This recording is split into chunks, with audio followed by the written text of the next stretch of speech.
I have a memory to share of a summer spent in Marshfield, Massachusetts when I was 11 years old and on display in my wiffle haircut.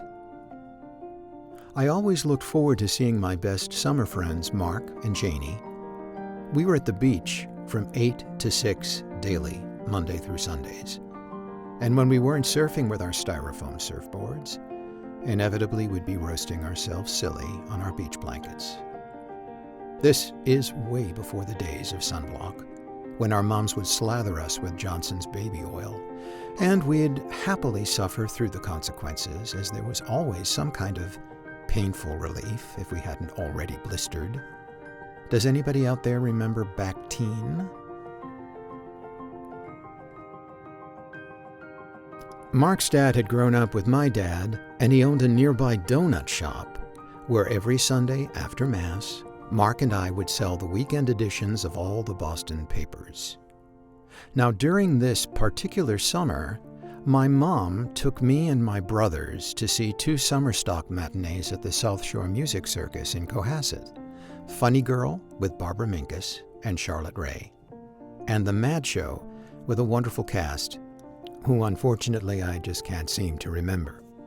Well, I went pretty nuts over them both, and with the money I procured from my Sunday paper gig, I had the Funny Girl cast album in my hands pretty soon after, but that original cast album of The Mad Show was impossible for me to locate, and believe me, even at the age of 11, I made quite an effort. But I didn't get my hands on it until I found it somewhere during high school. It was a rare bird for anyone to get their hands on at the time. A little side note here, I happily shared a dressing room with the wonderful actor McIntyre Dixon during our run of Beauty and the Beast. Well, McIntyre was in the original off-Broadway cast of The Mad Show, along with Linda Lavin, Joanne Worley, Paul Sands. And needless to say, I bent his ear backwards with questions, and he was a very gracious gentleman in dealing with me. But now back to my tender age story.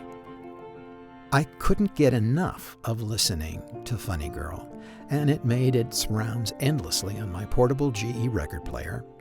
And one day, I remember attempting to get my friend Mark to sit and listen to it with me. I thought he'd get very excited by it.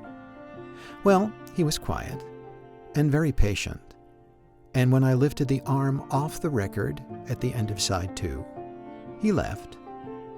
Needless to say, he hadn't a clue as to why I'd even think he'd be interested. I did my best to hide my tears.